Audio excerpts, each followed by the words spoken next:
Sallallahu wasallam wa baraka ala nabiyina Muhammadin wa ala alihi wa ashabihi wa tabi'in wa man tabi'ahum bi ihsanin ila yaumiddin wa sallama tasliman katsira. Amma ba'd. Ikhwani fid din wa akhwati fillah, kaum muslimin wal muslimat rahimani wa rahimakumullah. Kita melanjutkan mengkaji risalah Ushul Sunnah karya Al-Imam Ahmad rahimahullahu taala. Kitab ini merupakan kitab rangkuman singkat berkaitan tentang akidah ahli sunnah wal jamaah, sekaligus sebagai bantahan kepada ahli bid'ah yang menyimpang di dalam pokok-pokok agama. Jadi para ulama dahulu menulis kitab akidah itu selain menjelaskan akidah yang lurus kepada umat, juga bantahan atas penyimpangan ahli bid'ah di zaman tersebut. Oleh karenanya pembahasan akidah ini dalam kitab Ushul Sunnah berkaitan dengan akidah yang diselisihi oleh ahli bid'ah. Maka selalu kita bahas, misalnya pada pembahasan poin tertentu kita jelaskan kelompok yang menyimpang di poin ini, gitu kan? Seperti sifat kalam kemarin, ya, siapa kelompok yang menyimpang, ya. Nah, sekarang kita akan kaji berkaitan dengan telaganya Nabi, ya. Halaman yang ke 29. Nah, di situ juga nanti akan ada penjelasan kaum yang menyimpang dalam masalah haud. Ya, di antaranya kaum Mu'tazilah. Nanti akan kita bahas insyaallah. Baik, qala al-musannif Al-Imam Ahmad rahimahullahu taala, wal imanu bil haudi, dan akidah ahli sunnah wal jamaah adalah mengimani kepada al-haud. Al-haud yakni telaga. Dan nanti akan dijelaskan dalam pembahasan makna haud. Wa anna lirrasulillahi sallallahu alaihi wasallam, dan bahwasannya Rasulullah SAW memiliki haudan yaumal qiyamah, memiliki telaga pada hari kiamat. Yani Allah menganugerahkan gitu telaga setiap para nabi, dan akan dibahas nanti apakah setiap nabi punya telaga atau hanya telaga Nabi saja, Nabi lain tidak punya, akan dijelaskan. Taridu alaihi ummatuhu, yang mana umatnya nanti akan mendatangi telaga. Dan ada yang terusir nanti, diantaranya ahli bid'ah. Umat Nabi Muhammad yang melakukan kebid'ahan akan terusir, tidak bisa meminum dari telaga Nabi, ya. Dan tidak harus orang yang tidak minum telaga Nabi itu harus masuk neraka, kekal di neraka, tidak. Karena sebagaimana kita tahu bahwa ahli bid'ah itu ada yang memang menyebabkan dia kufur, ada yang tidak. Jadi ahli bid'ah itu ada dua golongan, dua kelompok. Ada yang memang konsekuensinya kufur, keluar dari Islam. Ada yang konsekuensinya hanya yakni dosa di antara dosa besar saja. Maka tidak setiap orang yang terusir dari telaga Nabi harus masuk neraka, kekal di dalam neraka, tidak demikian. Terus Imam Ahmad menjelaskan, nanti akan kita rincikan lagi sifat telaga. Arduhu, lebarnya, mithlu tulihi, seperti panjangnya. Jadi panjang lebarnya itu sama. Berapa jarak atau berapa lebarnya? Masiratu syahrin, jarak perjalanan 1 bulan. Perjalanan di sini maksudnya unta, jemaah. Unta kalau berjalan selama 1 bulan, itulah. Jadi jangan dipahami kendaraan atau pesawat. Nah, jarak pesawat, karena di zaman Nabi belum ada alat-alat transportasi modern kecuali hanya unta. Maka kita bawa perkataan ini kepada ghalibnya. Itu kaidah. Hamlul kalam 'alal ghalib atau ilal ghalib. Membawa perkataan kepada ghalibnya. Jadi kalau ditanya perjalanan sebulan ini perjalanan apa? Ya ghalibnya. Ghalibnya. Apa ghalibnya di zaman Nabi kendaraannya? Unta. Jadi perjalanan 1 bulan itu unta. Aniyatuhu, lalu cangkir-cangkirnya, gelas-gelasnya, bejana-bejananya, aniyatuhu ka'adadi nujumis sama. Imam Ahmad menyebut seperti jumlah bintang di langit. Berarti Imam Ahmad mengkhususkan yang diserupakan dengan bintang itu apanya? Yang diserupakan dengan bintang apanya? Jumlah.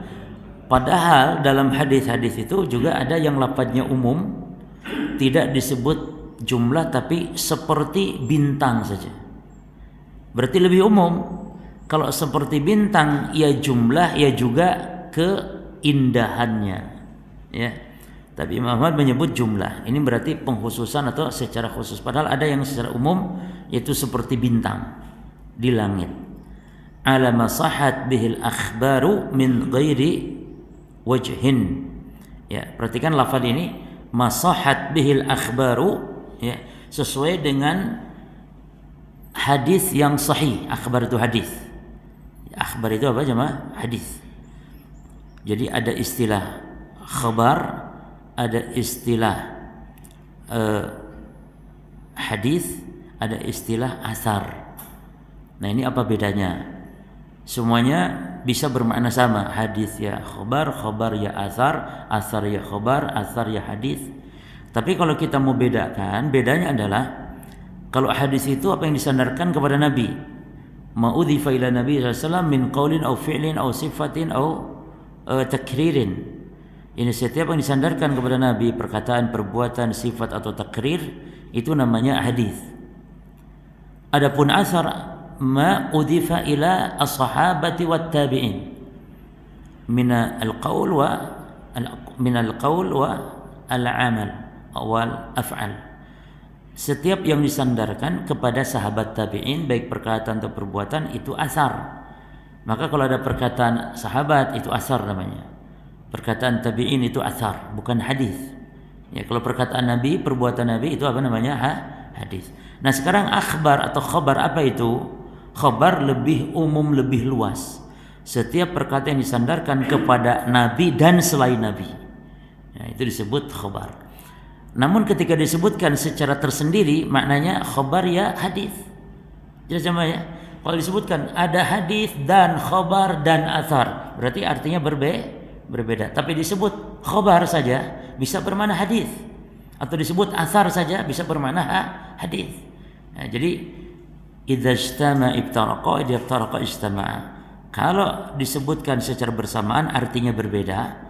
Kalau disebutkan secara sendiri artinya sama. Hadis ya khabar, khabar ya asar, dan seterusnya. Min ghairi wajhin.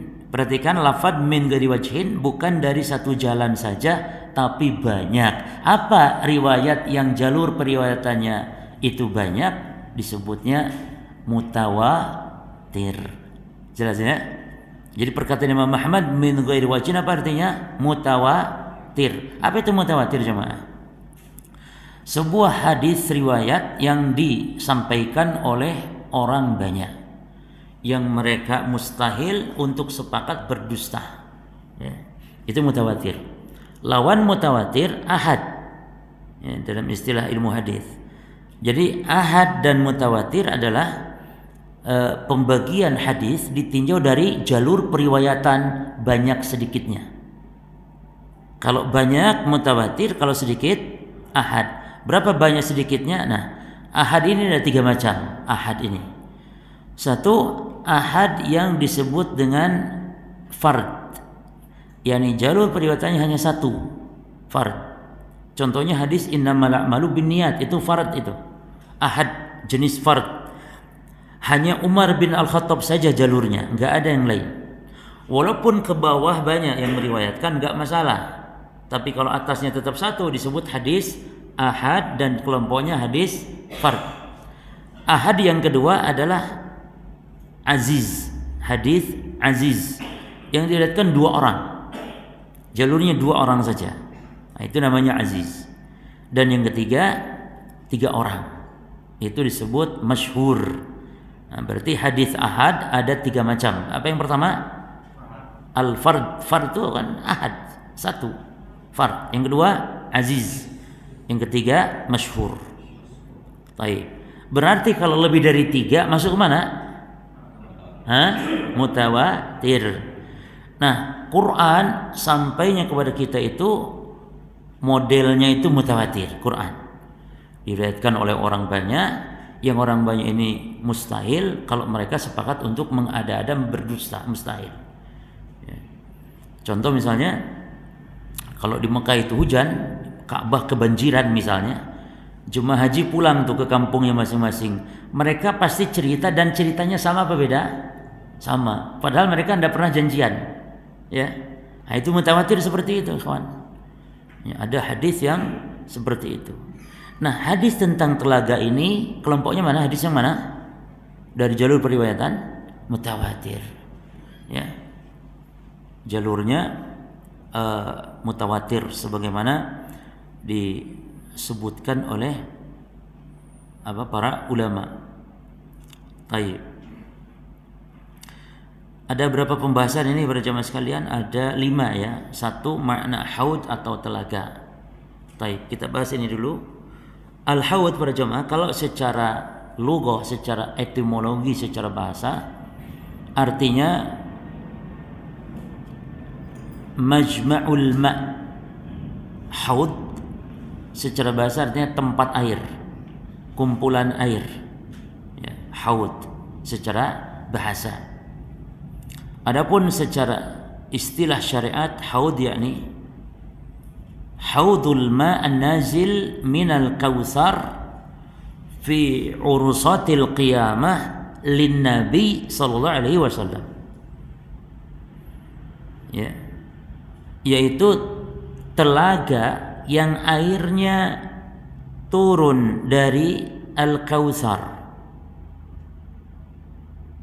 di padang mahsyar. Yang di padang mahsyar Kautsar apa? Haudnya itu. Haudnya maksudnya. Jadi telaga yang airnya turun dari Kautsar yang terdapat di padang mahsyar di hari kiamat milik Nabi sallallahu alaihi wasallam. Ya. Berarti Al-Kautsar bukan di padang mahsyar. Al-Kautsar itu sungai di surga. Sebagaimana Nabi sallallahu alaihi wasallam ketika turun firman Allah surah Al-Kautsar, ya, inna anzalnahu fi inna a'tainaka al-kautsar inna a'tainaka Al-Kautsar. Sungguhnya kami, kata Allah, ya, telah memberimu Al-Kautsar. Apa tafsir Al-Kautsar jemaah? Ada tafsir khusus yaitu nahrun fil jannah. Sungai di surga, Kautsar itu. Ada tafsir yang umum. Al-Kautsar ini al-khair al-katsir. Yakni kebaikan yang banyak melimpah. Dan dua makna ini benar, penafsiran seperti itu tidak masalah dalam Quran. Jadi kalau ada satu ayat ditafsirkan dengan ada 2, 3, 4 sampai 5 penafsiran dan semuanya benar, itu tidak masalah. Ini disebut khilaf tanawu' namanya seperti ini. Khilaf tanawu'. Khilaf keanekaragaman. Hakikatnya bukan khilaf sebenarnya kan, karena semuanya benar. Jadi khilaf tanawu' adalah khilafun la yunafi ba'duhu ba'dhan. Yaitu perbedaan yang tidak saling menafikan. Artinya memang beda lafaz, beda ibarat, tapi maknanya sama. Itu khilaf tanawu. Contoh lagi misalnya Nabi mengajarkan zikir kepada kita dengan aneka ragam bentuknya, lafaz-lafaz zikir, maka itu khilaf tanawu. Hakikatnya tidak khilaf sebenarnya, tapi disebut khilaf karena memang ada beda tapi sama, maknanya benar semua. Contoh Nabi ajarkan zikir setelah sholat, itu berbagai macam. Dan boleh kita baca semua. Kalau waktunya memang memungkinkan dibaca semua, boleh. Seperti zikir yang diajarkan Nabi dalam setelah sholat itu adalah istighfar 3 kali sebagaimana dalam hadis Thauban. Karena Nabi sallallahu alaihi wasallam idza sarafa min salati istighfar 3 thumma qala Allahumma anta salam wa minka salam tabarakta ya dzal jalali wal ikram. Ini selesai lah jemaah. Jadi sebenarnya jenengan sudah baca ini sampai wal ikram selesai, itu jenengan sudah zikir setelah sholat selesai, jenengan bisa pulang. Tapi ada lagi Nabi ajarkan yang lain, ada, boleh dibaca, boleh. Tapi satu tadi sudah cukup. Jangan sampai menganggap zikir setelah sholat itu harus panjang semua dibaca, sehingga kalau enggak dia enggak mau zikir, mendingan enggak usah sekalian enggak semua, sehingga enggak zikir. Ini salah para jemaah. Cukup satu selesai. Jangan pilih yang lain lagi, satunya lagi ada yang kalimat yang la ilaha illallah disambung dengan Allahumma la mani'a. Itu satu apa namanya? Satu Satu bendel gitu ya. Satu paketnya itu. Ya. Tadi lain lagi itu. Nah, ini sekarang yang satu paket lagi. La ilaha illallah wa la syarikalah lahul mulku wa lahul hamdu wa ala kulli syai'in qadir. Tidak sampai sini disambung Allahumma la mani'a lima atait wa la mu'tiya lima mana'ta wa la yanfa'u dzal jaddi minkal jaddu. Ada lagi satu paket tasbih, tahmid, takbir 33 masing-masing 99, total 100 dengan la ilaha illallah wa la syarikalah lahul mulku wa ala kulli syai'in qadir. Ini juga satu paket. Jadi jangan boleh pilih masing-masing satu paket saja atau semua paket dibaca boleh. Boleh, makanya boleh mau yang mana duluan, yang mana dibelakangkan. Yang penting dibaca semuanya kalau memungkinkan waktunya. Dzikir pagi petang juga demikian. Istiftah sampai ada sekitar 16 itu dalam kitab sifat salat Nabi itu Syekh Al-Albani membawakan. Ada yang sistemnya doa seperti Allahumma ba'id baini, ada yang sistemnya pujian tok seperti subhanakallahumma bihamdika tabarakasmuka wa ta'ala jadduka wa la ilaha ghairuka. Ini murni pujian. Ada yang penggabungan doa dan pujian itu wajahtu. Tapi yang lengkap sampai selesai. Yang dibaca kaum muslimin wajahtu isinya cuma pujian tok. Doanya tidak dibaca. Itu doanya justru yang sangat luar biasa. Ada lagi yang biasa, yang gampang dulu mungkin antum sebelum kenal sunnah biasanya yang ini yang dibaca. Allahu akbar kabira walhamdulillahi katsira subhanahu wa asila. Itu juga sahih. Ya cuman dulu biasanya itu dianggap karena itu yang harus wajib itu gitu cuman. Ternyata setelah ngaji berilmu ternyata subhanallah. Ya. Jadi semakin luas wawasan ternyata semuanya benar gitu. Itu namanya khilaf apa yang seperti ini nih? Tanawwu'. Tanawwu' itu beraneka ragam tapi maknanya sama. Adapun yang kedua khilaf itu khilaf tadad yang kontradiksi. Nah ini ada yang halal, ada yang haram khilaf ini. Kalau yang halal itu khilaf-khilaf yang dalam masalah ijtihadiyah. Imam-imam kita, imam madhabnya itu khilaf tadad tapi yang halal. Artinya halal itu dimaafkan oleh Allah. Dan kita harus lapang dada. Ini ulama berbeda pendapat dengan beberapa sebab-sebab. Di antaranya ya karena dalil sampai kepada seorang ulama, Nabi tidak sampai kepada ulama yang lain. Wajar, atau dalilnya sama tapi salah dalam persepsi memahami, terjadi khilaf akhirnya. Nah, hanya kita toleran itu kepada saudara kita, tidak mencela, tidak menyalahkan, tidak melarang, ya. Tidak boleh. Kalau masalah khilaf itu tidak boleh, cuma tidak boleh diingkari. Contoh kunut subuh itu khilafnya khilaf tadad tapi dia khilaf yang mu'tabar, sehingga tidak boleh diingkari. Saudara kita yang kunut subuh biarkan. Tapi kita kunut atau tidak, kita wajib untuk memilih pendapat yang rajih. Jangan, tidak apa-apa, yang kunut ya benar, yang tidak kunut juga benar, yang tidak benar yang tidak sholat subuh. Ini enggak mendidik seperti ini. Jadi umat bodoh terus kalau begini. Kita katakan kalau untuk kita amalkan, kita memilih mana yang rajih, milih yang kuat. Tapi kalau ini khilafiyah ya, kita tidak boleh melarang-larang orang.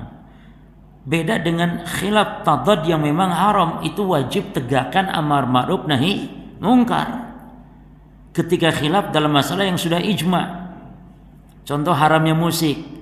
Haramnya musik ijma jemaah. Maka orang yang menyelisihinya itu kita harus nasihati, tegakkan amar ma'ruf, jangan toleran. Jangan seperti ke kunut subuh. Kalau kunut subuh toleran, tapi yang menghalalkan musik jangan toleran. Jangan, oh ya enggak apa-apa, ya. Silakan dengan musik tidak apa-apa karena ini masalah khilaf. Enggak, ini ijma ya. Walaupun ada ulama yang berpendapat halal, tapi setelah ijma ulama yang mengharamkan, maka penyelesaiannya enggak dianggap. Ya. Imam Ibnu Hazm hidupkan setelah imam yang 4. Ya, jadi penghalalan Imam Ibnu Hazm dan sebenarnya berjemaah orang-orang belakangan sampai zaman kita sampai hari kiamat nanti yang menghalalkan musik itu hanya berpendapat dengan pendapatnya Imam Ibnu Hazm sebenarnya. Yang dia menyelisih adalah ijma'nya imam yang 4 sebelumnya. Yang imam 4 sudah ijma' haramnya musik. Ya, oleh karenanya khilaf dalam masalah yang sudah ijma' ini kesesatan, penyimpangan yang harus dinasihati. Gitu. Kesesatan. Ini orang yang menghalalkan musik itu kesesatan dia. Beda dengan orang yang kunut subuh cuma ya. Itu khilafnya mu'tabar. Tidak harus kita menyebut dia sesat. Walaupun ada sebagian ustaz kita, guru kita tegas. Bahkan Imam Ahmad mengatakan kunut subuh itu bid'ah. Dan memang ustaz-ustaz kita pun berpegang dengan pendapat Imam Ahmad ini. Dan ini tidak masalah. Jadi ulama kita bisa beda pendapat tentang menghukumi bid'ah. Ini bid'ah, ini sebagian pendapat bukan bid'ah. Bahkan sunnah, kata Imam Syafi'i kunut subuh sunnah. Kata Imam Ahmad bid'ah. Ini khilaf, tidak masalah. Jadi jangan baper. Yang dikatakan bid'ah jangan baper. Jangan dianggap menghina, masa bidah-bidahkan saya. Loh, itu pendapat beliau, ulama. Yang mengatakan sunnah juga, ya, itu tidak masalah. Jangan baper kepada yang mengatakan bid'ah. Ya sudah, ini masalah khilafiyah. Ada yang berpendapat bid'ah, ada yang berpendapat sunnah. Sebagaimana ada yang berpendapat haram misalnya, ada yang berpendapat halal. Ini khilafiyah. Kalau mu'tabar, kita saling menghormati, toleran. Tapi kita harus memilih yang kuat, yang rajih. Jangan kita juga melo-melo toleran. Tidak apa-apa wis, mau kunut, mau ndak kunut, benar semua. Ya ndak benar, nek benar semua bukan khilaf tadad namanya. Khilaf apa tadi? Kalau benar semuanya, tanawu' berarti. Khilaf tanawu'. Ini khilaf tadad, kontradiksi. Yang satu kunut, yang satu tidak. Ini jelas khilaf, kontradiksi ini. Cuman ini dimaafkan. Dan khilaf seperti ini jemaah hatta terjadi di zaman para sahabat. Tapi Nabi tetap membenarkan yang satu. Ya, jadi yang betul tetap satu jemaah. Bukan dua-duanya benar, enggak. Khilaf tadad itu ketika boleh khilaf, ya, dimaafkan Allah, mu'tabar, teranggap khilaf seperti ini. Namun tetap kebenaran hanya ada pada satu pendapat. Seperti kunut subuh, yang betul bisa jadi yang kunut yang betul, atau yang tidak kunut itu yang betul. Jadi tidak ada dua-duanya betul, enggak. Ya. Ini tidak mendidik kalau katanya yang salah yang tidak sholat subuh. Loh, yang sholat subuh ya jelas bisa kufur kalau tidak sholat subuh. Dalam mazhab Hambali tidak sholat subuh itu, tidak sholat sekali saja dalam mazhab Hambali bisa kufur. Tapi yang benar adalah meninggalkan sholat itu ada perincian, tidak harus dikafirkan ya. Kalau meninggalkan sholat masih tetap meyakini wajibnya sholat, dia hanya terkena gangguan syaitan, kena malas ya, maka ini tidak sampai kafir. Baik. Jadi apa itu telaga pada pembahasan kita sekarang ya Pak? Itu telaga yang airnya mengalir dari sungai Al-Kautsar yang terdapat di padang mahsyar, ya, miliknya Nabi Muhammad sallallahu alaihi wasallam. Oleh karena itu, telaga itu kadang dinamai pula dengan Al-Kautsar. Nah, ini penamaan ini jemaah tidak salah. Karena yang dimaksud adalah bukan telaganya itu yang dinamakan Al-Kautsar, tapi telaga disebut Al-Kautsar itu karena apanya? Airnya yang ngalir dari surga, dari sungai Al-Kautsar. Jelas. Jadi sehingga disebutlah Al-Kautsar. Contoh jenengan punya toren, airnya dari Prigen. Lalu ngomong, iki banyu Prigen. Kan kadang-kadang gitu. Bukan torennya itu yang Prigennya, tapi maksudnya apanya? Airnya itu loh diambil dari daerah mana? Biasanya saya lihat ada tangki-tangki dari Prigen, iya betul ya. Nah, kayak gitu. Atau dialirkan dari situ pakai talang. Dan demikian dalam hadis ada dua talang. Ada dua talang dari Al-Kautsar ke telaganya Nabi. Terus antum jangan berpikiran terus gimana ya? Berarti dari surga ke padang mahsyar ada talangnya, jadi kayak kita digambarkan seperti itu. Ya, berarti ada tiangnya, ada tonggaknya. Ya. Dua talang ini, yang satu minad zahab dari emas, yang satu mina al-fiddah, yang satunya dari perak. Nanti akan kita bahas pada sifat bentuk-bentuk telaga, sifat-sifat telaga. Baik. Kemudian yang kedua pembahasannya apa? Berjemaah ijma' para ulama salaf akan penetapan adanya telaga Nabi SAW. Berarti yang menyelisih ini, yang mengingkari telaga itu bukan masalah sekedar dosa biasa, tapi dia sesat. Karena menyelisih apa? Ijma'. Ya. Adanya telaga ini ijma'. Terus yang ketiga, kaum yang menyimpang dalam masalah haud adalah siapa dia? Kaum Mu'tazilah. Kenapa kaum Mu'tazilah ini mengingkari telaga? Para jamaah sekalian, kaum Mu'tazilah itu banyak mengingkari perkara-perkara peristiwa hari kiamat. Mizan diingkarinya, ya, sirat diingkarinya, telaga diingkarinya. Kenapa mereka mengingkari? Karena tolak ukurnya akal, jemaah. Jadi kaum Mu'tazilah itu disebut ahlul kalam, kaum aklaniyun. Ini menimbang wahyu dengan akal, nek masuk akal diterima, ndak masuk akal ditolak. Itu Mu'tazilah. Contoh mizan, sudah dulu kita bahas kan. Jadi kalau mizan ini diimani mizan secara betulan hakiki, Allah menimbang, lo berarti Allah kayak tukang sayur, kata mereka. Tidak masuk akal, masuk Allah kayak tukang. Bahkan dia menuduh kita ini sesat, ente yang sesat, telah menyerupakan Allah dengan tukang sayur. Subhanallah. Terus wahyu ini gimana? Allah berfirman ada mizan, ada. Itu maknanya, maknanya lain. Itu maknanya adil. Jadi ditakwil cuma. Pokoknya dipaskan dengan akal. Gitu ya. Yang celakanya itu ketika menolak sifat-sifat Allah coba. Itu kan juga alasan menolak sifat Allah. Kenapa tidak masuk akal? Nih Allah punya sifat berarti sama dengan makhluk yang punya sifat. Ya. Dan anehnya Mu'tazilah ini menetapkan nama. Sementara kita ahli sunnah ketika menetapkan Allah punya nama Ar-Rahman misalnya, kita meyakini kandungan dari nama Ar-Rahman ada sifat apa? Sifat rahmah. Di dalam semua nama Allah itu jamaah terkandung sifat Al-Aziz, sifat Al-Izzah. Demikian. Mu'tazilah mengatakan Allah punya nama tapi tidak punya sifat. Berarti nama ini apa faedahnya? Tidak ada, sekedar nama saja. Enggak ada faedah. Berarti Allah itu dia namai alim namun tanpa ilmu. Allah itu Ar-Rahman namun tidak punya rahmat. Ini akidahnya Mu'tazilah. Termasuk haud. Dah masuk akal. Masuk nang akhirat ono telaga, apalagi air ngalir talang. Piye talangnya kaya apa? Subhanallah. Urusan gaib, urusan akhirat ya. Dianalogikan dengan akal, dianalogikan dengan hal kedua. Termasuk adab kubur mereka ingkari. Dasarnya dua, satu di Quran nggak ada jelas adanya adab kubur, yang kedua katanya tidak masuk akal.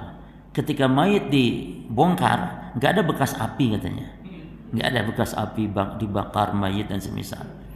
Nah ini akidahnya Mu'tazilah, dan Mu'tazilah ini termasuk kelompok yang muncul di zaman tabi'in coba. Bahkan dia termasuk nih gembongnya ini adalah muridnya atau orang yang hadir di majelisnya Imam Al-Hasan Basri. Namanya Wasil bin Atha. Jadi gembong Mu'tazilah itu pertama dia Wasil bin Atha ini, yang kedua Amr bin Ubaid. Itu mereka di zaman tabi'in. Dan penyimpangannya yang paling penting, yang paling mendasar pokok adalah dia banyak dalam masalah akidah ya, sama hanya Jahmiyah banyak, hanya yang paling penting adalah mengingkari sifat Allah. Belum yang lain dalam masalah takdir dia Qadariyah. Dalam masalah takdir dia mengingkari takdir. Artinya dia ingkari bahwa Allah menciptakan perbuatan hamba. Lagi-lagi alasannya akal. Tidak mungkin Allah menciptakan perbuatan hamba sementara perbuatan hamba ada yang jelek. Tidak mungkin Allah menciptakan kejelekan. Padahal para jemaah, Allah menciptakan kejelekan bukan berarti Allah cinta kejelekan. Tidak. Tapi Allah Allah sudah menghendaki ada kebaikan di balik kejelekan tersebut. Ya. Baik. Kemudian yang keempat, dalil-dalil tentang telaga dari sunnah ya secara mutawatir. Nanti akan kita kaji. Kita rangkumkan dengan poin kelima, sifat-sifat telaga Rasulullah sallallahu alaihi wasallam. Baik, kita kaji ini para jemaah. Dalil-dalil ya plus tentang telaga. Baik, yang pertama bahasan kita tentang telaga adalah hadal haud mawjudul an. Telaga Nabi ini sekarang sudah ada, jemaah. Sekarang sudah ada. Nah, dan di hari kiamat kelak telaga ini akan didatangi oleh siapa? Umat beliau yang beriman kepada Allah dan Rasulnya. Ini orang-orang yang memurnikan ibadah hanya kepada Allah semata, mengikuti ajaran Nabi, ahli sunnah. Nah, sebagaimana kata Nabi dalam hadis dari Uqbah bin Amir, wa inni wallahi la anzuru ila haudhil an. Dan aku, kata Nabi, demi Allah betul-betul melihat telaga sekarang ini, kata Rasul. Kata Imam Nawawi, hadis ini jelas ya, menunjukkan telaga itu hakiki keberadaannya sesuai dengan zahirnya, kata Imam Nawawi. Dan telaga ini adalah makhluk yang diciptakan oleh Allah dan sudah ada sekarang. Dari mana para ulama kita ngomong begini? Dari hadis tadi ya. Kata Al-Hafidh Ibnu Hajar, ketika Nabi mengatakan wallahi inni la anzuru ila haudhil an, sungguh demi Allah aku melihat telaga sekarang ini, kata Al-Hafidh Ibnu Hajar, kemungkinan itu ditampakkan oleh Allah kepada beliau lamma khataba, ketika Nabi berkhutbah ya. Atau, dan ini yang zahirnya hadis ya, atau bisa jadi kemungkinan yang dimaksud yakni ditampakkan secara batin ya. Bisa ditampakkan nyata atau ditampakkan secara batin, tidak masalah. Yang penting kita wajib mengimani kalau Rasul telah melihat, menunjukkan haud itu telaga ada atau tidak ada. Kalau sudah dilihat ada ya, ada. Baik. Lalu beliau bersabda wa mimbari ala haudhi. Ini Nabi mengatakan tentang raudhah ya jemaah. Kata Nabi ma baina baiti wa mimbari raudhatun min riyadil jannah wa mimbari ala haudhi. Kata Nabi, antara rumahku, kamar Rasul ya, baiti kamarnya Rasul, yang sekarang kuburannya beliau. Jadi kuburan beliau itu dulu kan itu kamarnya Aisyah. Rasul meninggal di kamarnya sendiri dan dikuburkan di situ, bukan di masjid. Maka keliru kalau masjid-masjid sekarang meniru Masjid Nabawi dengan mengubur kiai di dalam masjid atau di pelataran masjid, walaupun di luar tetap itu termasuk di dalam. Yang boleh itu para jemaah, masjid menghadap kuburan atau masjid menghadap makam kalau makam bukan tanah masjid dan ada pembatas tembok atau jalan, dan tanahnya bukan tanah masjid tapi masih di pagar tembok tebal, tapi itu masih tanah masjid, ngubur orang di situ tidak boleh ya, karena di situ masih tanah masjid. Tapi kalau dikubur manusia di tanah yang bukan tanah masjid, lalu jadi makam dia, kuburan, walaupun masjid menghadap kubur itu boleh, selama tentu ada temboknya. Tinggal di tembok dibatasi atau ada jalan, walaupun nggak ada tembok tapi ada jalan untuk orang lalu lalang yang memisahkan jalan ini dengan kuburan dan masjid, maka ini dibolehkan, kata Syekh Fauzan hafizahullah. Nah, jadi Nabi Muhammad dikubur di mana? Di kamarnya Aisyah ya. Kemudian Abu Bakar dikubur di situ, kemudian Umar. Nah, pas Umar barulah minta izin ya, minta izin kepada Aisyah radhiyallahu anha, dan Aisyah mengizinkannya. Jadi Umar ketika terbunuh ya, ditusuknya oleh seorang budak milik Al-Mughirah bin Syu'bah, seorang majusi. Budak ini namanya Abu Lu'lu'ah Al-Majusi, yang oleh orang Syiah, ini orang kafir majusi ini dijadikan tokoh pujaan. Karena apa? Karena telah membunuh musuh, yaitu Umar bin Al-Khattab. Luar biasa, kafirnya dijadikan tokoh pujaan, lah orang yang berimannya justru dijadikan musuh. Itulah kebelingernya Syiah ya. Kuburannya jemaah disebut, bahkan disebut Baba Syuja', Abu Syuja'. Apa artinya? Sang pemberani. Padahal dia sebenarnya tidak pemberani, karena membunuh Umar itu secara apa? Apa ya? Iya, dari belakang tuh nggak berhadapan. Nek bahasa saya ngabongohan. Bahasa saya tapi Jawa Barat punya. Di sini apa? Nek dari belakang tuh apa namanya? Hah? Iya, maksudnya apa? Licik ya wes. Sebenarnya ada loh sebenarnya bahasa. Di bahasa saya itu ada. Jadi ngabongohan tuh dari belakang, enggak dari hadap, enggak dari depan gitu. Enggak gentle. Hah? Mungkin itu. Ya. Enggak pemberani juga kan? Umar bin Khattab mau takbir begitu langsung ditusuk, dan dia kan saat itu masjid gelap tuh cuma, enggak seperti kita, gelap. Sehingga Umar nyangkanya digigit anjing cuma, padahal itu belati, pisau. Disangkanya anjing gigit gitu. Umar. Lalu siapa Abu Lulah ini juga akhirnya berkeluar lewat shaf, dia juga bentang-banting orang di sekitar sahabat. Jadi beberapa sahabat pun meninggal dengan sebab tusukan dia ngawur gitu, sampai kabur. Namun ini dasarnya jemaah, ini dasarnya bukan agama. Yani pembunuhan ini bukan dasar masalah politik, bukan, ini murni kebencian saja. Adapun fitnah pembunuhan terjadi dasarnya adalah agama, itu fitnah-fitnah terjadi setelah Umar meninggal. Nah, makanya Umar ini kan pintu fitnah. Artinya ketika Umar telah terbunuh, baru nanti akan terbuka apa? Pintu fitnah berikutnya, pembunuhan yang dasarnya agama. Ini membunuh atas nama agama gitu jemaah. Siapa di antaranya? Contoh pembunuhan atas kasus Utsman bin Affan, kemudian dilanjutkan dengan Ali dan seterusnya sampai hari kiamat. Ya. Maka terjadilah fitnah. Yani pedang kalau sudah keluar, sudah mengalirkan darah, tidak akan masuk lagi ke sarangnya. Akan terus terjadi pertumpahan darah di tengah-tengah umat Islam sampai hari kiamat. Demikian diantara bentuk mukjizat yang Nabi kabarkan. Ya. Nah, ceritanya berarti para jemaah sekalian, ketika Umar terbunuh dan masih sempat hidup beberapa hari, ya, padahal itu sudah bocor. Ini menunjukkan kekuatannya Umar bin Khattab. Padahal sudah bocor perutnya, diminumkan susu, keluar susu itu dari perutnya, tapi masih bertahan hidup. Dan saat itu Umar minta izin, nyuruh kepada Abdullah bin Umar, minta izin kepada Aisyah untuk dikuburkan di sebelahnya Abu Bakar, ingin bersama yakni Rasul dan Abu Bakar. Dan memang demikian para jemaah, dua orang sahabat ini, Abu Bakar dan Umar, itu selalu Nabi kalau mengatakan dakhaltu ana Abu Bakar wa Umar, dakhaltu ana kharajtu ana Abu Bakar wa Umar. Ini Nabi itu selalu, saya masuk bersama Abu Bakar dan Umar, saya keluar bersama Abu Bakar dan Umar. Yani kemanapun ada Abu Bakar Umar, ada Abu Bakar Umar. Ini memang mereka dua sahabat yang demikian dekatnya dengan Nabi, mulianya mereka berdua. Bahkan kemuliaannya adalah pertama Abu Bakar, baru kemudian Umar nomor 2. Akhirnya diizinkan untuk dikuburkan di situ. Nah, berarti jemaah awalnya kuburan Nabi, ya, Nabi dikuburkan di luar masjid, bukan di dalam masjid.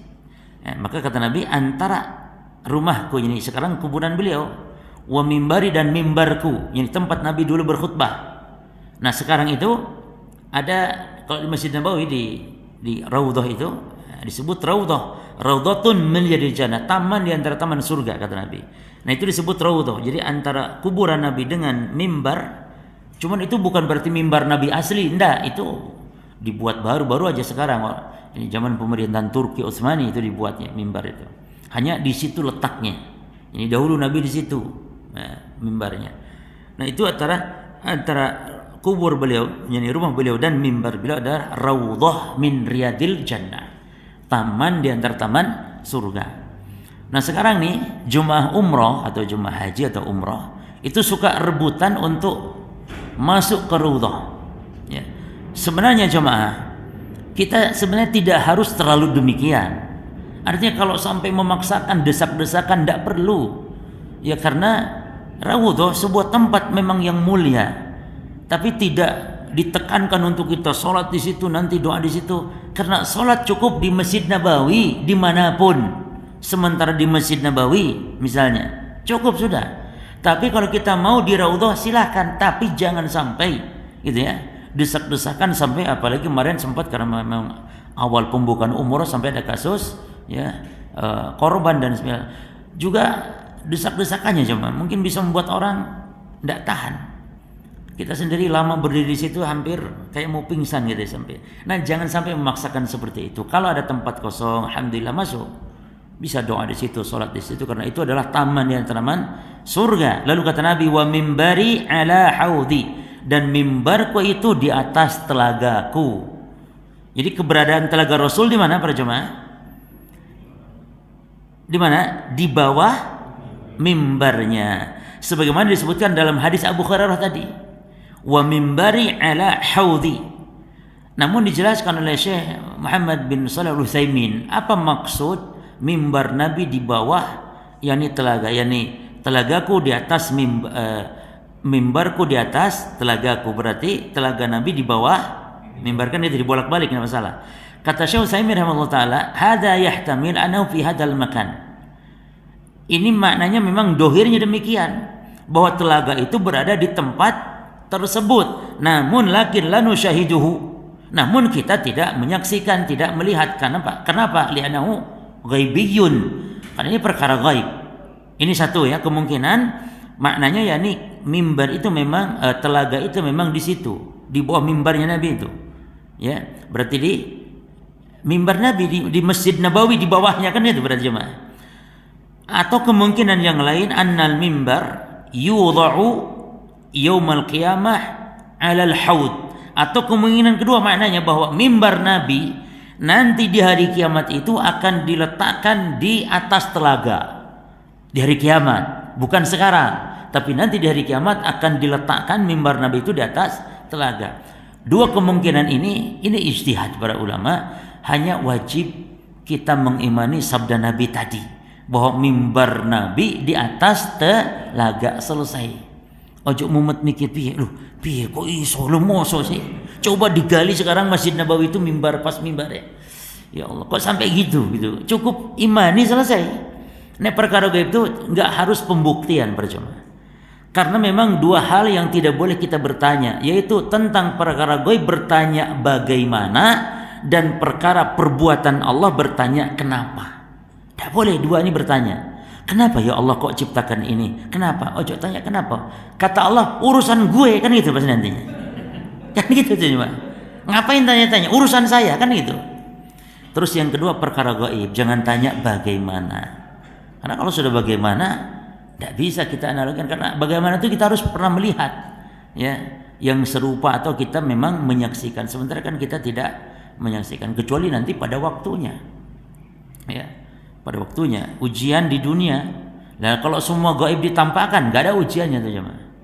Maka adab kubur yang nggak ditampakkan ini ujian supaya orang percaya. Yang percaya menunjukkan keimanan. Baik. Jadi apa jemaah? Dalam kehidupan beragama ini ada dua hal. Yang pertama hal-hal nyata, nampak, ya. Dan ini tidak dituntut beriman. Karena nampak kita lihat, misalnya tisu ini nampak. Kita tidak dituntut beriman kepada sesuatu yang nampak karena sudah nampak, kelihatan. Dan yang kedua ada hal-hal gaib, dan itu tuntutannya kita adalah iman. Masih kita tidak lihat. Pokoknya iman, percaya berita apa yang datang dari Allah. Dan ini konsekuensi daripada kita bersyahadat. yakni tasdiquhu fima akhbar, membenarkan apa yang dikabarkan oleh Nabi sallallahu alaihi wasallam. Baik, yang kedua jemaah. Hadal haud yusubbu fihi mizabani minal kautsar. Telaga Rasul ini bermata air, ya, yaitu airnya dialirkan dari sungai Al-Kautsar dengan menggunakan dua talang, ya, dua talang, dua pancuran lah, mizaban, ya, mizab, pancuran. Pancuran pertama dari emas, yang kedua dari perak. Disebutkan dalam hadis yang diriwayatkan oleh Al-Imam Muslim, ya, yaghussu fihi mizaban, air telaga itu mengalir dengan deras, ya, ke telaga dari surga dengan mizaban, melalui dua pancuran dari surga. Ahaduma min dhahabin, yang pertama dari emas, wal akharu min wariqin, yang kedua dari perak, ya.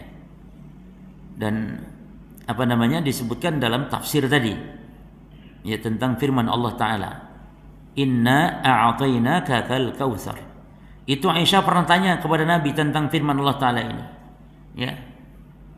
Nah, ada orang itu yang bertanya kepada Aisyah, lalu Aisyah menjawab, kata Aisyah, nahrun u'tiyahu nabiyyukum sallallahu alaihi wasallam. Al-Kautsar itu adalah sungai yang telah diberikan kepada Nabi kalian oleh Allah. Nah, ini penafsiran secara khusus. Namun penafsiran umumnya apa tadi? Al-Kautsar namanya apa? Al-khair al-katsir, kebaikan yang banyak. Apa kebaikan yang banyak? Yang paling puncaknya adalah kenabian, kerasulan. Itu kebaikan Nabi Muhammad. Dan yang lain-lain, ya, dari berbagai nikmat-nikmat kebaikan yang banyak. Inna a'tainaka al-kautsar. Dan ini makna tidak bertentangan. Baik. Kemudian yang ketiga para jamaah, zamanul haud. Kapan terjadinya haud di akhir zaman, di hari kiamat? Bukan di akhir zaman, di hari kiamat. Waktu haud itu, yakni kapan manusia umat Muhammad SAW minum, itu terjadinya qoblal ubur ala sirat, terjadinya sebelum manusia melintasi sirat. Karena makom di situ konsekuensinya adalah konsekuensi seperti itu, manusia sangat butuh minum di hari kiamat sebelum melintasi sirat. Ya. Sebagaimana disebutkan oleh Syekh Muhammad bin Shalih Al-Utsaimin dalam kitab Syarh Aqidah Al-Wasithiyah di sini. Dan juga ada riwayat, ya, para jemaah, dalam hadis yang panjang riwayat, ya, dijelaskan oleh para ulama, di antaranya diriwayatkan oleh Imam Tabrani, Imam Al-Hakim, annal haud qabla sirat, bahwa haud telaga itu terjadi sebelum sirat. Ya. Taib. Dan peristiwa kiamat itu para ulama menjelaskan ada beberapa urutan, ya.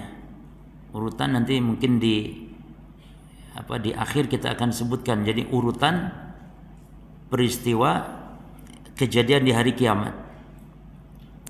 Jadi mana yang duluan, mana yang belakangan, gitu ya. Baik.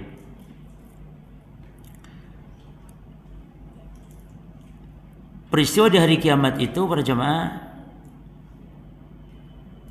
ada 10 fase di hari kiamat.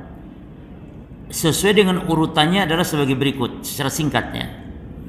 Yang pertama, an-nafkhu fis sur, nafkhatus sa'iq wal maut.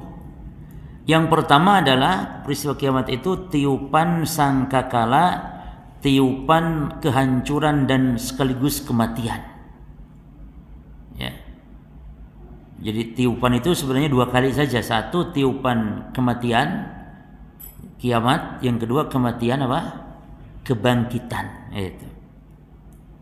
Baik. Itu yang pertama. Jadi yang pertama tiupan kehancuran plus sekaligus kematian. Manusia kaget langsung juga sekaligus mati. Baik, itu yang pertama. Yang kedua nafkhatul ba'ts, tiupan kebangkitan. Ini peristiwa kiamat yang kedua. Ini setelah mati semuanya kecuali yang dikecualikan oleh Allah, ya, maka kemudian ditiup sekali lagi yang kedua. Dan ini peristiwa kedua adalah tiupan kebangkitan, dihidupkan semua manusia dengan sebab tiupan tersebut. Yang ketiga peristiwa kiamat adalah al-ba'tsul al-ajsad, yaitu bangkitnya jasad. Ini Allah membangkitkan jasad-jasad yang mati, ya, dari kubur-kubur mereka. Baik. Yang keempat para jemaah, al-hasyru, yakni dikumpulkannya manusia, hasyrun nas wal wuquf baina yaday Allah taala lil hisab. Ini manusia dibangkitkan lalu berdiri manusia semuanya menunggu di hadapan Allah untuk dihisab. Ya. Nah ini menunggu, dan proses menunggu ini luar biasa jemaah. Seharinya itu 50.000 tahun. Kemudian entah berapa ribu juta tahun. Ya, jadi demikian menderita sampai manusia akhirnya minta yang keempat sekarang, yang kelima. Sampai manusia minta syafaat. Nah, yang kelima peristiwa kiamat adalah apa? Setelah dikumpulkan begitu, asy-syafa'atul udma. Peristiwa pemberian syafaat udma dari siapa? Nabi Muhammad. Jadi syafaat udma itu umum kepada orang-orang yang ada di padang mahsyar. Kafir, muslim semuanya. Itu syafaatul udma. Dan hanya milik Nabi Muhammad saja, tidak diberikan kepada yang lain. Yang keenam para jemaah, yaitu pembagian buku catatan, rapot istilahnya. Ada yang dari kanan, ada yang dari kiri. Ya. Adapun kalau dari belakang maknanya yakni tangan kiri, cuman dia karena ingin kanan sehingga dia begini dari belakang nerimanya. Nah, jadi menerimanya dari belakang punggung.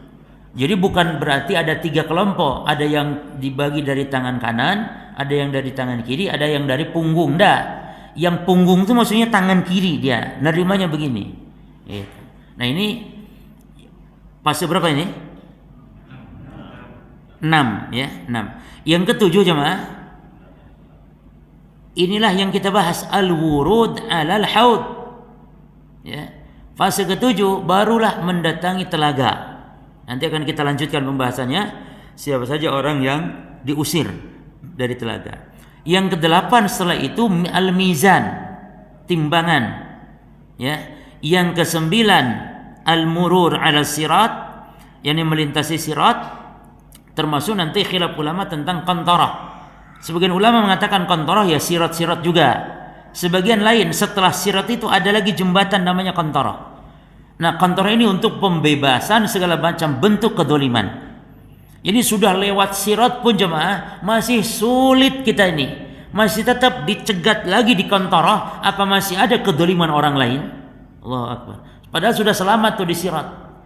Tapi dicegat lagi di qantarah, baru setelah bersih tidak ada sama sekali kedoliman, barulah yang keberapa? Terakhir, kira-kira apa ya, Pak? Surga atau jangan tidak ada orang masuk surga sekaligus neraka. Surga atau neraka terakhir. Taib, ada orang yang masuk apa? Surga tapi kan neraka dulu. Itu kan maknanya neraka. Ya kan? Neraka walaupun nantinya ke surga. Bagi ahli tauhid yang apa? Banyak melakukan atau melakukan dosa, kemaksiatan dan semisal. Baik. Berarti poin keberapa? Zaman sirat ya. Waktu sirat waktu apa? Waktu haud kapan? Sebelum manusia melintasi sirat. Jadi kalau ditanya mana yang duluan? Sirat dulu atau telaga dulu? Nah, al-jawab telaga dulu. Telaga dulu. Taib. Yang keempat, siapa orang-orang yang akan mendatangi telaga? Yaridu hadzal haud al-mu'minuna billah, orang beriman kepada Allah. Perhatikan. Yang kedua, beriman kepada Rasul. Yang ketiga, al-mutabbi'un, yang ittiba kepada syariat Rasul. Ittiba, yakni orang-orang yang mengikuti sunnah Rasul, ahli sunnah. Wa amma man istaghna wastakbar, adapun orang yang memang berpaling dari sunnah, menyimpang dari sunnah, dari syariat, maka justru mereka akan fayutradu minhu, akan diusir. Ya, diusir. Sebagaimana disebutkan dalam hadis, kata Nabi, ana faratukum ala haud, aku tunggu kalian di telaga, kata Nabi. Subhanallah. Jadi yang ada di telaga itu Nabi duluan jemaah, dan kita datang disambut oleh Nabi. Maka kata Nabi, faratukum ala haud, aku alal haud, aku tunggu kalian di telaga. Lalu kata Nabi, la yurfa'anna ilayya rijalun minkum, nanti di telaga kata Nabi ada orang-orang, segolongan orang yang diangkat, yang ditampakkan di antara kalian, hatta idza ahwaitu la unawwilahum, sehingga ketika aku akan meraih untuk mendapatkan mereka, kata Nabi, untuk dijangkau mereka, namun ikhtuliju duni, namun mereka berlalu, yakni dikeluarkan. Fa aku, lalu aku ngomong, ay rabbi ashabi, ya Allah, itu sahabatku, sahabatku. Yaqulu, lalu dikatakan kepada Nabi, la tadri ma ahdatsu ba'daka, kamu tidak tahu Muhammad apa yang mereka perbuat, apa yang mereka ada-adakan sepeninggalmu dalam urusan agama. Jadi ahli bid'ah adalah di antara orang yang apa? Yang terusir dari telaga. Dan nanti akan ada keburukan-keburukan yang lain. Siapa saja orang-orang yang terusir dari telaga. Di antaranya ada orang murtad juga. Ya. Taib. Orang yang pertama kali mendatangi telaga siapa pada jamaah tadi? Rasulullah. Karena Nabi mengatakan inni faratukum ala al-haud. Taib. Demikian pula Nabi mengatakan awwalu nasi wurudan alaihi fuqara'u al-muhajirin.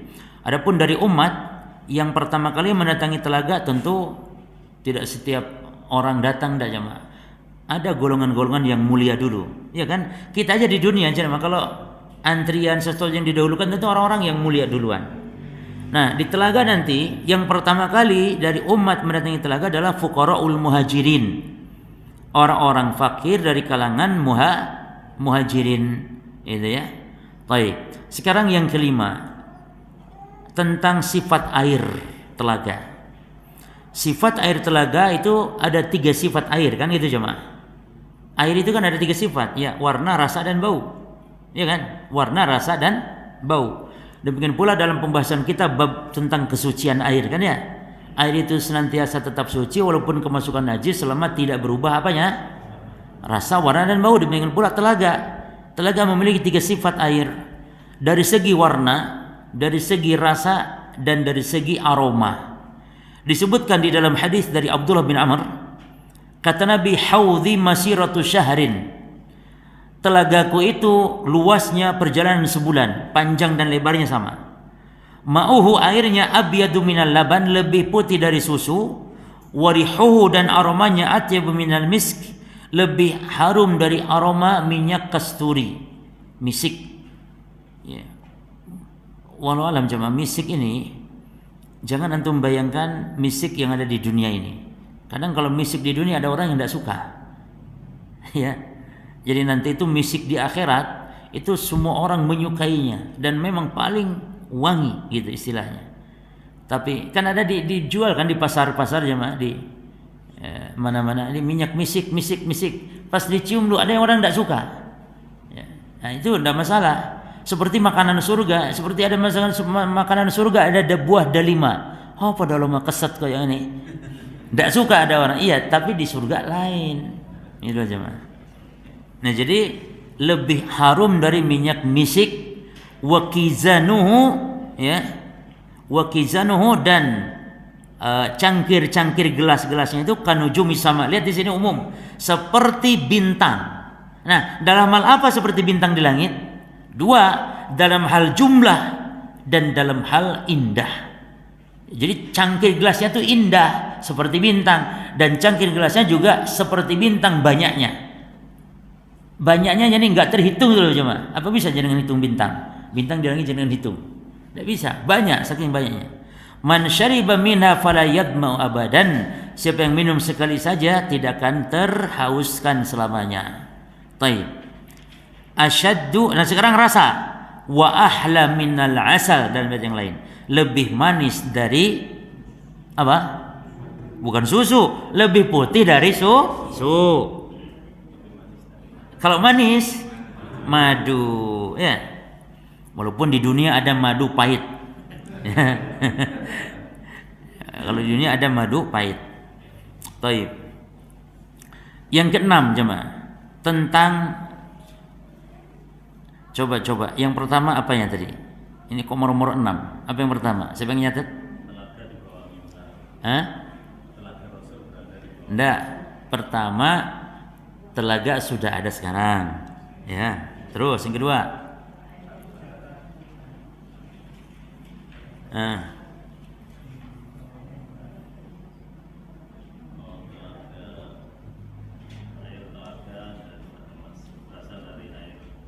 surga, betul. 3, waktunya sebelum sirat. 4 apanya? Apa bu?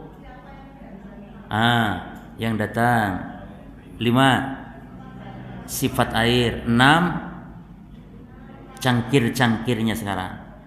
Taib, cangkir-cangkirnya adalah bagaimana cangkirnya? Dari sisi jumlah banyak seperti bintang, dari sisi bentuknya juga indah seperti apa?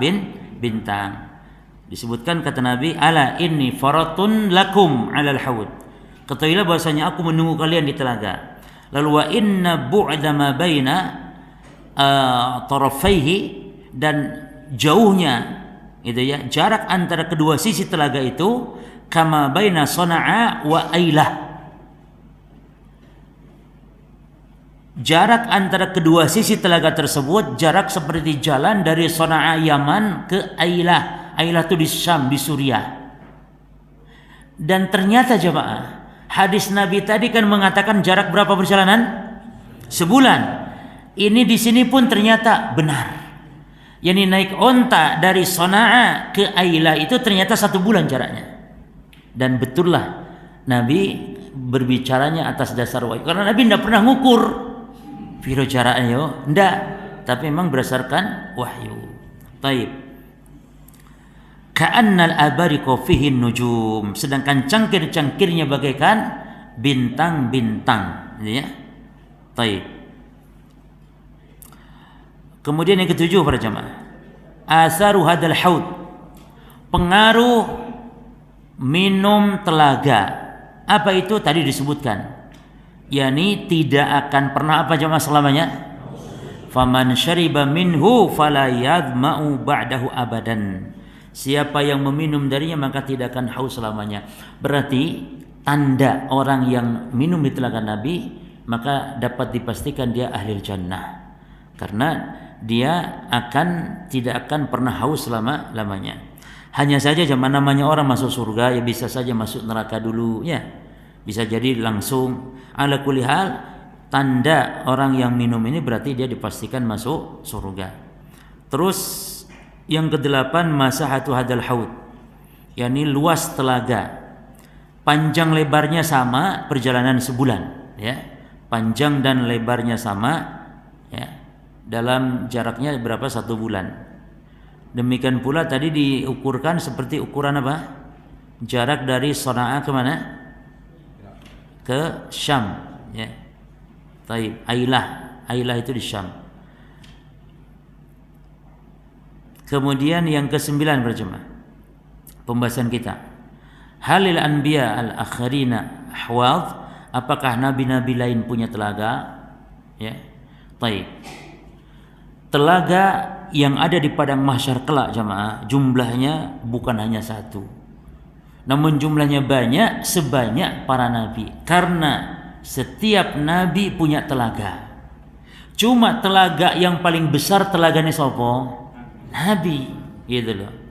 Kata Nabi SAW, inna likulli nabiyyin hawdan, sesungguhnya setiap nabi itu punya telaga.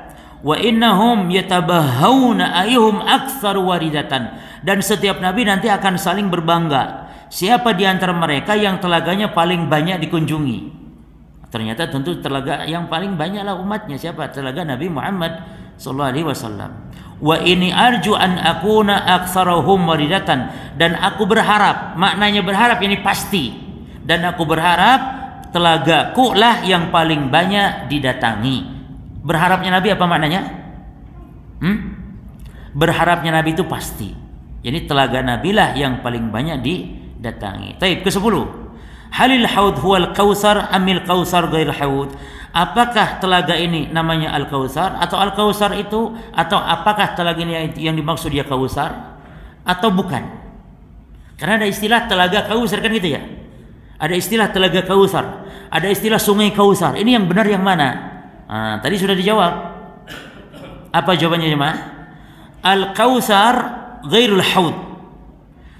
Kautsar bukan telaga. Ya, li'anna al-haud fil ursat. Karena telaga itu di mana letaknya? Telaga di mana letaknya? Di padang mahsyar. Wal Kautsar, sementara Kautsar di mana? Fil jannah. Fil jannah. Baik.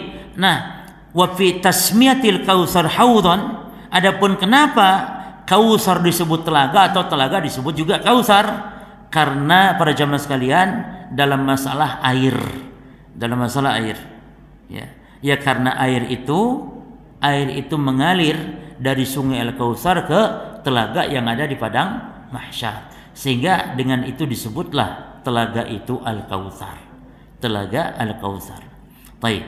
Tapi hakikatnya telaga bukan Al-Kautsar. Cuman kenapa disebut demikian? Karena itu saja penamaan. Dan masalah nama tidak masalah. Masalah nama tidak masalah. Baik.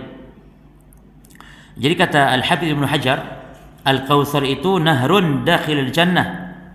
Al-Kautsar itu sungai di dalam surga, gitu ya. Wa ya'ti ya. Wa ma'uhu yusabbu fil haudhi. Ya. Lalu airnya akan datang mengaliri telaga. Wa yutlaq 'alal haudhi kautsar likaunihi yumaddu minhu. Makanya haud disebut Al-Kautsar karena apa? Karena airnya dari Al-Kautsar. Jelas ya, ini penjelasan dari Al-Hafidz Ibnu Hajar. Yang ke-11, pembahasan 11. Man yuhram minasyurbi minal haud, siapa orang-orang yang diharamkan minum dari telaga? 1, orang yang murtad, termasuk orang yang melakukan kesyirikan, itu haram, tidak akan bisa datang kepada ke telaga. Yang kedua, orang yang melakukan bid'ah dan mengada-ada dalam masalah agama. Nanti hadisnya ada. Yang ketiga, orang yang tidak mengikuti ajaran Rasulullah baik dalam ibadahnya lebih-lebih dalam akidahnya. Ya. Nah, mana dalil-dalilnya? Ini banyak di sini dalil-dalilnya. Jadi ada beberapa redaksi. Ada redaksi yang mengatakan ketika Nabi mengatakan ashabi itu sahabatku, kenapa diusir? Baru disebutkan innahum lam yazalu murtaddin. Lalu dikatakan kepada Nabi, wahai Muhammad, mereka itu terus murtad ala aqabihim mundu faraktahum. Mereka itu murtad, keluar dari agama sejak engkau meninggal. Jadi sejak Nabi Muhammad wafat, mereka murtad. Berarti ini yang pertama dalil yang menunjukkan orang yang murtad. Dalam lafaz yang lain disebutkan, ya, innaka la ilma laka bima ahdatsu ba'daka. Kamu tidak tahu Muhammad apa yang mereka ada-adakan di dalam agama sepeninggalmu. Innahum murtaddu ala adbarihim qahqara. Mereka itu murtad, lari ke belakang setelah mereka mendapat hidayah. Hadis ini menunjukkan dua, satu ahli bidah, satu orang yang murtad. Nah, ada perkataan Imam Al-Qurtubi bagus di sini, saya bacakan. Qala ulama'una kullu man irtadda an dinillah. Para ulama kita berkata, ulama ahli sunnah, setiap orang yang murtad dari agama Allah, au ahdatsa fihi ma la yardahu Allahu wa lam yu'dhin bihi, dan setiap orang yang berbuat bid'ah, mengada-ada dalam agama yang Allah tidak ridho, yang Allah enggak izinkan dia, fahuwa minal matrudina 'anil haud, maka mereka termasuk orang-orang yang matrudin, yang diusir dari telaga. Ya. Wa asyaduhum tardan. Perhatikan di sini para jamaah, subhanallah.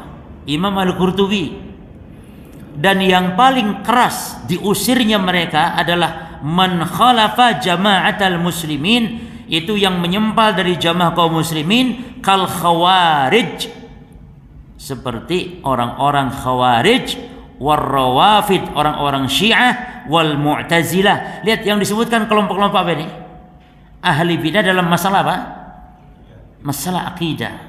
Yang sesat menyimpang dalam masalah akidah.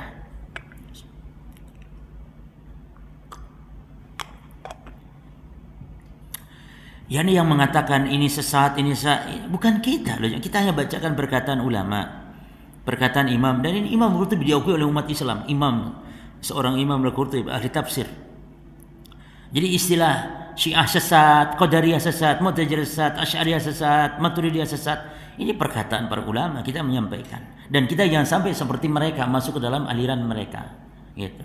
Wal Mu'tazilah ala ikhtilafi firqihim, sesuai dengan sekte-sekte mereka. Jadi ada yang sesat sekali, menyimpang sekali. Fahaulai kulluhum, maka mereka semuanya adalah mubaddiluna. Mereka orang-orang yang merubah-rubah agama. Mubaddilun. Jadi Islamnya rusak itu oleh siapa? Oleh ahli bid'ah, jemaah. Ajaran Islam ini rusak oleh mereka ahli bid'ah. Antum bayangkan, bagaimana setelah ada perlombaan tilawah Quran lalu joget-joget dugem. Ini apa enggak? Siapa yang merusak agama ini para jemaah? Solawatan dengan joget ala Bollywood, ala lagu Korea, solawat jemaah, macam-macam sambil goyang seperti orang yang teler. Ini apakah tidak rusak agama demikian? Apa menjadi jalan hidayah orang kafir ingin melihat Islam? Rusak Islam dengan mereka ini. Belum penyimpangan-penyimpangan lain, ya. Maka dikatakan quluhum mubaddilun wa kadza adzulamatu al-musrifuna fi al-jur wa dhulm. Ya, demikian pula mereka orang-orang yang zalim, yang melakukan tindakan-tindakan yang berlebihan. Ini diantara contoh saja bahwa mereka terusir dari telaga Nabi sallallahu alaihi wasallam. Taib. Yang ke berapa?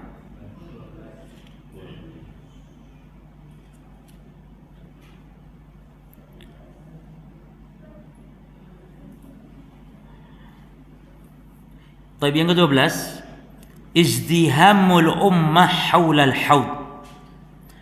Di telaga nanti manusia akan berdesak-desakan, gitu ya. Artinya apa? Jadi telaga itu rame gitu loh jemaah. Rame. Disebutkan dalam hadis Irbad bin Sariyah bahwa Nabi bersabda, la tazdahimanna hadhil ummah 'alal haud. Sungguh, kata Nabi, sungguh bahwa umat ini akan benar-benar berdesakan di telaga izdihama ibilin waradat li khamsin, seperti berdesakannya unta kalau nemu sumur atau nemu telaga, seperti berdesakannya unta kalau nemu telaga setelah lama tidak minum.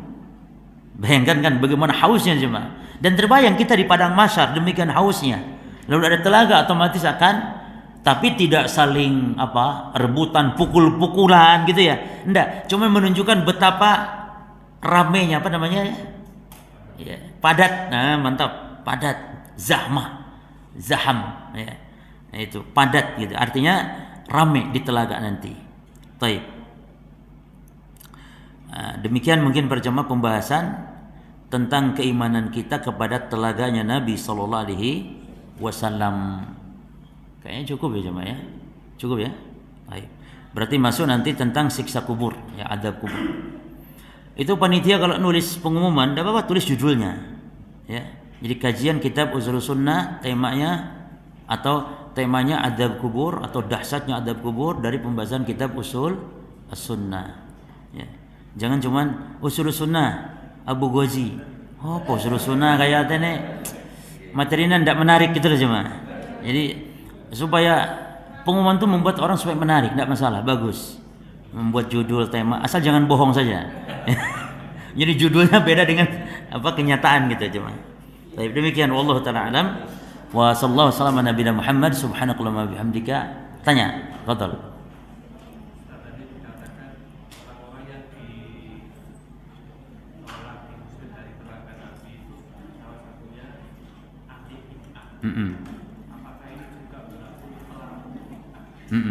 Baik. Pertanyaan, apakah yang diusir tadi kan ahli bid'ah, apa juga berlaku bagi pelaku bid'ah? Lah, ahli itu pelaku. Jadi ahli maknanya pelaku. Jadi ya. Kalau istilah ahli bid'ah jadi pelaku bid'ah. Hanya saja kalau menurut perkataan Imam Al-Qurtubi tadi, ahli bid'ah yang dimaksud bid'ah yang mana tadi jemaah? Bidah yang bagaimana tadi? Khawarij, Syiah, Qadariyah. Ini bidah mukaffirah ini. Ya. Karena bidah itu kan ada dua, ada bidah dalam urusan-urusan ibadah, bidah amaliyah istilahnya. Ada bidah amaliyah ini tidak sampai kafir. Seperti contohnya merayakan perayaan Maulid, ya. Itu bid'ahnya bidah amaliyah. Bid'ah amaliyah. Adapun bidah mukaffirah itu adalah bidah dalam masalah akidah, penyimpangan dalam masalah pokok agama. Pokok agama. Nah, Imam Al-Qurtubi tadi seolah mengisyaratkan kebidahnya kepada bidah-bidah ahli bidah. Dan kalau disebut ahli bidah itu siapa oleh para ulama salaf yang dimaksud? Yakni ahli bidah mereka yang menyelisihi tentang pokok-pokok agama, yang sesat dalam pokok-pokok agama, bukan bidah dalam masalah-masalah amaliyah.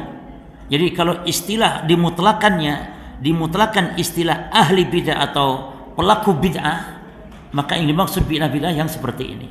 Nah, wallahu ta'ala alam, isyarat dari ulama salaf bahwa bid'ahnya yang ditolak dari telaga adalah bid'ah yang mana tadi? Bid'ah yang mukaffirah, itu jemaah. Umat Islam tapi sudah sesat, menyimpang, bahkan bisa kufur, itu jemaah. Adapun seseorang bisa jatuh kepada bid'ah amaliyah, melakukan puasa yang bid'ah, baca Quran yang bid'ah, ini tidak sampai derajat kepada mukaffirah, itu jemaah. Itu bid'ahnya mufassiqah. Tapi jangan anggap remeh namanya bid'ah. Buktinya Imam Malik, ikhwan, wallah ta'ala, Imam Malik itu ulama yang demikian gigih berpegang sunnah dan sangat keras terhadap kebid'ahan. Imam Malik ketika mendengar ada muadzin mau adzan, lalu sebelum adzan dia begini berdehem, sebelum adzan berdehem. Imam Malik katakan bid'ah, dia katanya bid'ah, subhanallah, padahal berdehem. Dan memang benar kalau berdehem itu diniatkan dalam rangka ini bagian dari ibadah, bahwa berdehem adalah sunnah misalnya, ya ini keyakinan batil, ini bid'ah namanya. Tapi kalau cuma sekedar dehem ya tidak masalah. Tapi Imam Malik ingin betul-betul jangan sampai manusia jatuh pada bid'ah, sampai kalau bisa adzan pun berdehem pun jangan. Bagaimana kalau Imam Malik mendengar orang mau adzan baca syahadat, baca salawat dulu, baca Biasanya apa? Allahumma sholli wa sallim wa barik alaihi. Allahu akbar Allah. Jadi muadzin jemaah, tidak ada bacaan apapun la fi awalih wala fi akhirih. Tidak di awal, tidak di akhir. Hatta Allahumma rabb hadhihi da'wati tammah, itu haknya siapa? Yang dengar azan. Idza sami'tumul muadzin, kalau kalian mendengar, bukan apabila kalian berazan. Ustaz, sing adzan kan pengen juga, sudah dapat tuh pahala adzan, sudah jangan pengen yang lain. Pahala adzan itu sudah luar biasa jemaah. Apa pahala adzan yang paling purgen, yang paling penting? Dapat pahala salat sejumlah orang yang salat di masjid itu. Subhanallah. Bayangkan di Masjidil Haram, muadzin Masjidil Haram jemaah. Ribuan orang yang salat, pahalanya masuk.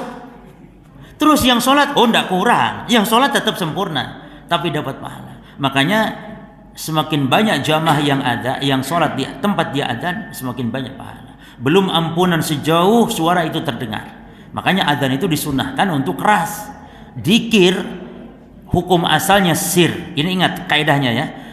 Adzikru fil asri as-sir. Dzikir hukum asalnya sir, kecuali dalam beberapa dzikir. Satu adzan, yang kedua talbiyah. Adzan keras, talbiyah keras. Selain itu sir semuanya dzikir itu.